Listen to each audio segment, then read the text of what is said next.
Hello community! Today we explore how an LLM can plan its reasoning on a knowledge graph. And we have a brand new publication from our colleagues here at the University of Science and Technology in China and the Hong Kong University of Science and Technology, published at the real last end of October 2024. Plan on Graph, a self-corrective adaptive planning of LLMs on knowledge graph. And this is a hot topic because now we have a new methodology, and the two most important terms are self-correcting and adaptive planning. And I will explain this to you in detail and give you an example for this. So, this new methodology introduces now a kind of a reflection mechanism that allows the LLM to reconsider its reasoning pathways based here on the relations that are presented here in the knowledge graph and therefore make adjustments. Let's look in detail. How is Plan on Graph here achieving this self-correcting adaptive planning? It has three key mechanisms. Number one, guidance.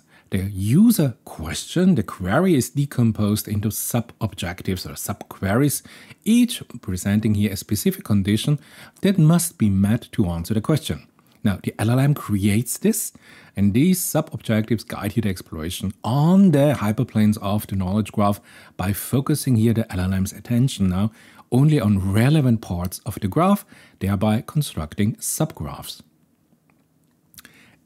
Real nice is a memory. Now, our Plan on Graph methodologies uses the memory to store three types of information. The complete subgraph, this means the part of the knowledge graph that the LLM explored so far. The reasoning path, this means the sequences of entities and the relation traversed so far on the knowledge graph or part of the knowledge graph. And it keeps track of which sub-objective have been already fulfilled and which still needs attention. And this helps to prevent the LLM from forgetting here parts of a maybe real complex question. And the third part is the most important part. This is the reflection part. This is, if you want, the core of the self-correction process. So the LLM again reflects on three things. Is the information gathered so far from the knowledge graph enough to answer the question by my human user? Are the reasoning paths explored so far likely to lead to the correct answer? So you see, there's a lot of intelligence of the LLM going in to evaluate a particular this question. And if the LLM decides, hey, I'm not satisfied here, more exploration on the hyperplanes of the knowledge graph is needed, should the current path be continued and explored further? Or should I have a different path to be explored? Does mean, should I go back maybe a step or two nodes and explore different pathways, explore new entities? And this is a whole decision the LLM has to do. So therefore, you need a real powerful and quotation mark intelligent LLM to make all this decision inherently in this process. Let me give you the simplest example I can think of for the query now, for the question, who is the CEO of the company that makes the iPhone? Let's say the sub-objective now, the first step might be to decompose it into a question. Find the company that makes the iPhone and then find the CEO of that company. You see, sub-objectives, easy, we know this. So for the question, who is the CEO of the company that makes the iPhone, the sub-objective might be beautiful. Then we start here in step one, the exploration. So the LLM explores here the knowledge graph based on the relevant relations guided here by the sub-objectives. And whatever it found, it makes a memory update. So the explored subgraph of our knowledge graph, the reasoning path, it already explored in the very first step, and the status, happy with the answer, not happy with the answer, they are all stored and available for the LLM in its reasoning process. And then reflection. Now the intelligence, quotation mark, of the LLM analyzes now the information in the memory. And if the LLM says, hey, I think the information in the memory is enough, and I have now all the answers, it moves to the next sub-objective, sub-objective number 2. If not, it might decide to explore different relations or even backtrack. And this is not a new part, if you want, a new idea. You just don't follow here a path down the knowledge graph like in a waterfall, but you say, no, I go back and I explore different pathways. And of course, we have an iterative process. You adapt here and you are searching, the LLM is searching for the best path available. So all those steps are now repeated until all the sub-objectives are fulfilled. The LLM can, as we learned, self-correct here by backtracking to a previous point in its reasoning path and explore different branches. And it's all updated in the memory, so the LLM knows exactly where it has already been and what it already discovered. And maybe the LLM decides, hey, 6 steps back, there was an interesting node in the knowledge graph. Maybe I should go there and explore from there. All depends on the domain knowledge of the LLM and the complexity that an LLM can handle, for example, on question and answering. And once all the sub-objectives are met, the LLM generates the final answer. Great. What are the advantages we have here? This plan on graph adapts its exploration based on the question and the structure of the knowledge graph. We have the self-correction with the reflection mechanism, as I just explained to you, and we have a transparency in the explicit reasoning, because in the memory we see all the reasoning steps.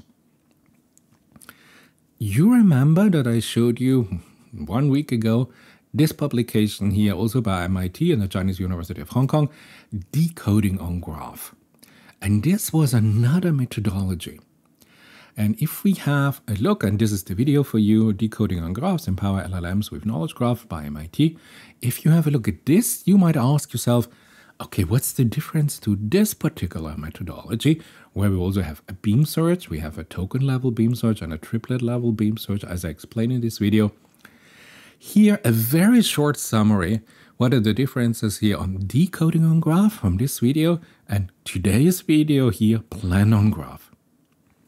So the core mechanism, well-formed chain generation with constraint decoding, because it only follows here the path available here in a step-by-step procedure on the knowledge graph. In our new methodology, Plan on Graph, we have a self-correcting adaptive planning with step 1, 2, 3, as I showed you. The reasoning style here is a direct generation of the reasoning step, given the structure and the data and the relations of the knowledge graph, and we create our triplets. In the new methodology, we have an iterative exploration, the memory update and the reflection process and going back. It's much more of an exploration that is going to happen. Now, the path exploration is graph-aware constraint. So we are really only guided here by the knowledge graph structure. But here in the new methodology, given our sub-objective and our self-correction and our analysis by the LLM, we have here a much more adaptive methodology. Key advantage, adaptive, self-correcting, efficient exploration of the complete knowledge graph. So you see, here you get a feeling what is the new ideas here in this new methodology. Let me give you an example where we have our decoding on graphs and our plan on graphs, and where LLM on graph fails, and this new methodology might give you the right answer. I have here invented a simple knowledge graph. So just linearize it here. So a hemoglobin contains iron. Iron is essential for the human life. The Earth's core is composed of iron and nickel. Iron has atomic number 26, nickel has atomic number whatever. Hemoglobin, the function is oxygen transport. The Earth's core, the property is magnetic field generation as one of the elements. Magnesium is essential for human life, and calcium also is essential for human life. And now, having this knowledge graph, the LLM is now tasked with solving this query: what element, essential for human life, is a key component of hemoglobin, and is it also found in the Earth's core? So you see, a little bit complexity is also shining through here with this particular question, with this query. And now if the LLM has not the perfect pre-trained data and knows everything about geology and medical, whatever, it needs here to access here the knowledge graph here as its knowledge base. And those are the relations that we have detected here in our knowledge graph. Decode on graph might fail, and I give you here the, if you want, incorrect or attached with a failure, because as you find out, we have no backtracking. So once it goes down the road, there is a problem if you have here in your reasoning capabilities here, you followed here the wrong path. However, with this planar graph might succeed because those are the steps here in our example. If you want to see here the official publication here, this is here the task decomposition, the path exploration, the memory updating, and the evaluation and the reflection. You know, these are exactly what I showed you. 1, 2, 3, our 3 steps of exploring, memory updating, and then the reflection by the LLM. And you have it here for a little more complex question here. We start here, we do this, then we start again, we do this again, then we start again, and we do it again. So you have the iterative nature clearly presented. And if you want to see what exactly is stored in the memory, they give you here exactly here the information that in this methodology is stored in the memory and accessible to the LLM. Now let's compare these methodologies a little bit more on the theoretical side. Adaptability and self-correction is definitely a core strength here of PoG planar graph. If the decoding graph initial chain is incorrect, it has more or less no mechanism to recover.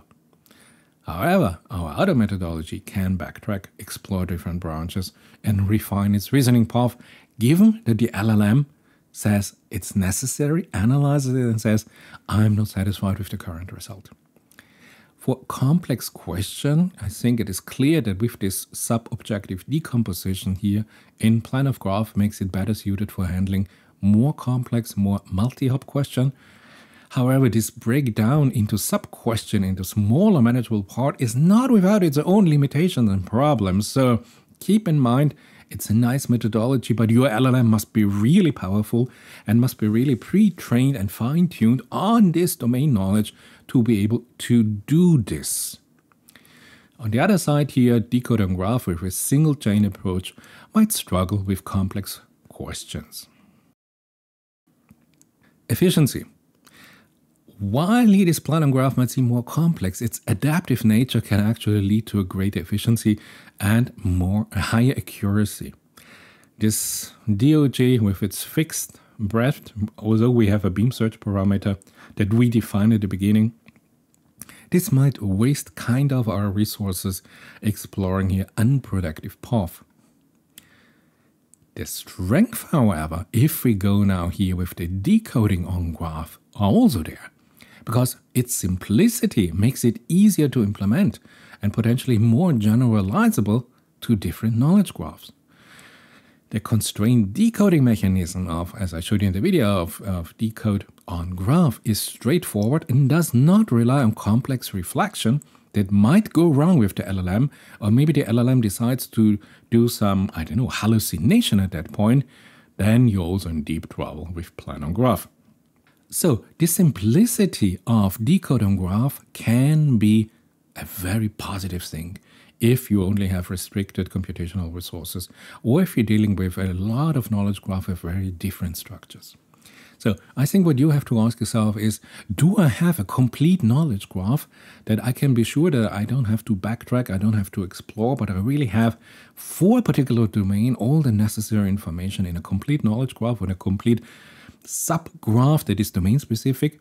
Or, second question, do I limit myself to a specific complexity in a knowledge graph that you say, hey, I only take in what is there in the knowledge graph and I don't want to hypothesize on further relations maybe in the LLM. No, I restrict myself to the data given in the knowledge graph, and this is it.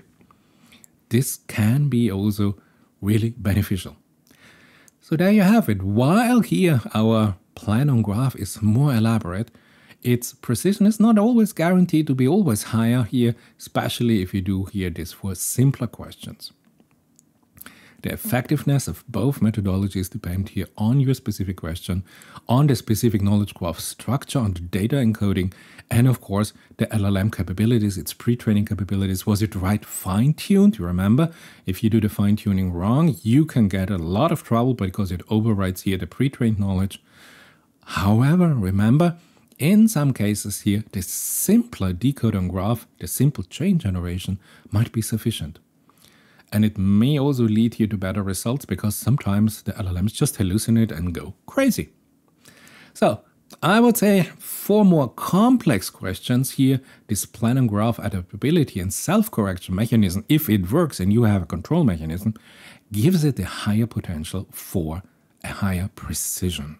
a better answer to your query. Now I know what you say. So okay, so we have this decoding on graphs, beautiful in this video here.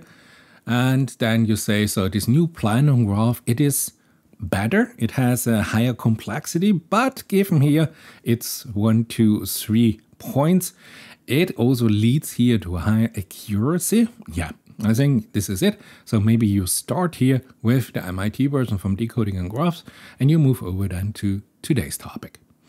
However, please be careful because there are other competitors. And I introduced these competitors already to you. In this video here, Add LLM to Knowledge Graph, new GIF methodology by UC Berkeley from also March 2024, I showed you that we have a methodology called Think on Graph. And in this video, I explained it to you in detail. And I told you this Think on Graph is kind of a basis here for the new methodology developed here by UC Berkeley, which is called GIF. And we work here with sparse knowledge graphs.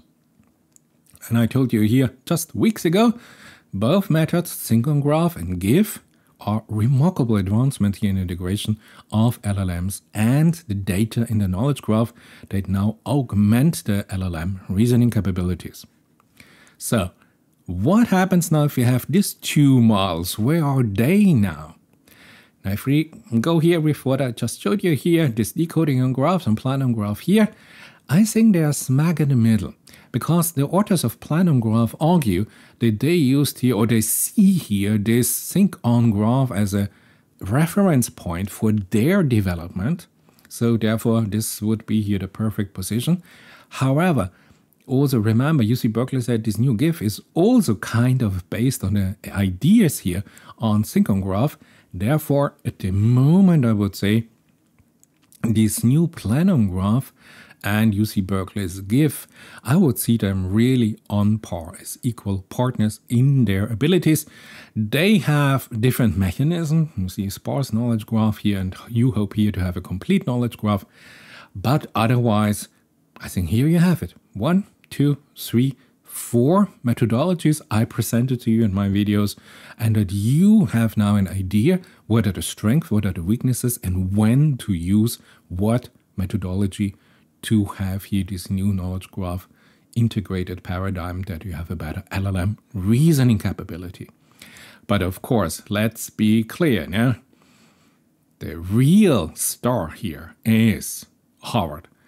And Howard Met is really the best what I've seen today to integrate here a knowledge graph agent here for Met AI.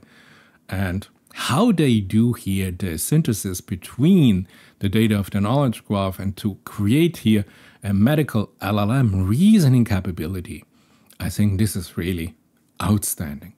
So if you want, this is number 5, and if you really go for the most complex one and the most time-consuming and computational, non as efficient as a simpler methodology, but I think Howard, oh wow, really impressive. There you have it, our new idea, LLM Plan on Graph here for a better reasoning capabilities. However, let me show you that, for Think on Graph, we have here a beautiful GitHub repo and we have all the code available. Great. Now, if we go here to the official GitHub repo from Plan on Graph, you see that the only thing that is there is a README file.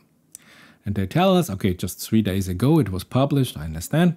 They tell us here the application for the release of the code and the data is currently in process. Upon approval, we will proceed with publication.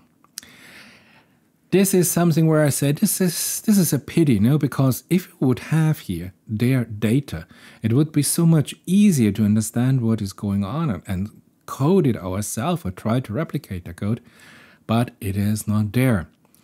Not only that the code is not there, but also if I look here what is published here, for example here the prompt structure.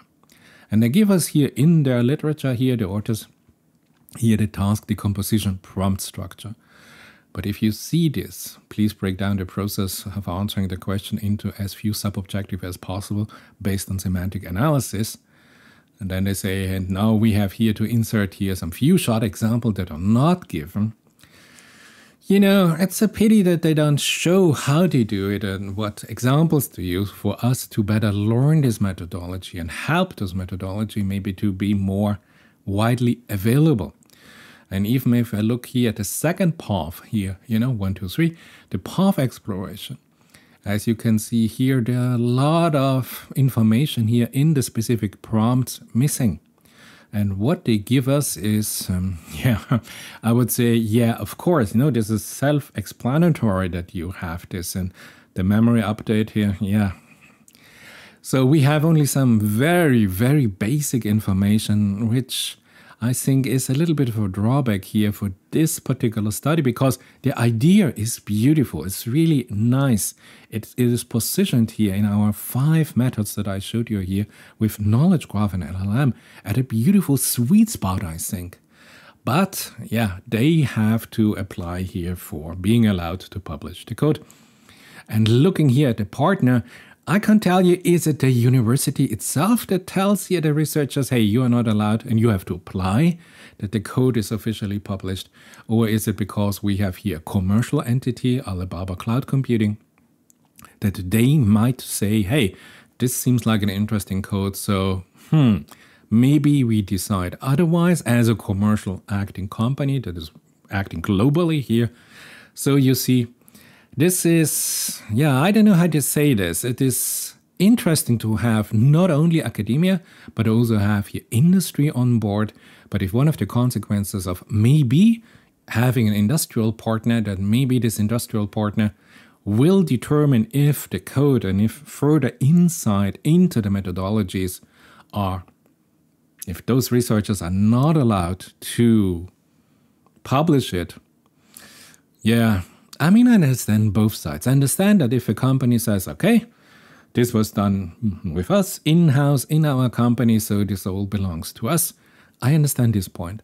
But if you take here this extraordinary task to write here a beautiful paper on a real nice idea that is positioned now, just for me, 2 days ago, published here at a beautiful sweet spot in a critical component of AI between LLM and knowledge graph, and then not provide here code and whatever. So can I recommend this study to you? It is absolutely interesting. You should understand the main idea. You should understand here what they have done.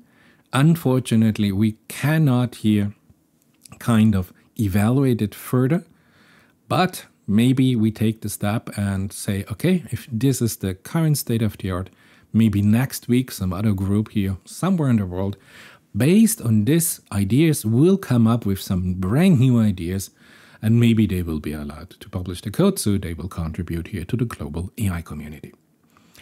I hope this was kind of interesting. I hope you had some new ideas. Now I've presented you on my YouTube channel 5 beautiful methodologies combining here the intelligence and the reasoning abilities of an LLM and a vision language model with the data and the relation of the data as presented here or encoded in the representation of a knowledge graph. I hope you enjoyed it, and it would be great to see you in my next video.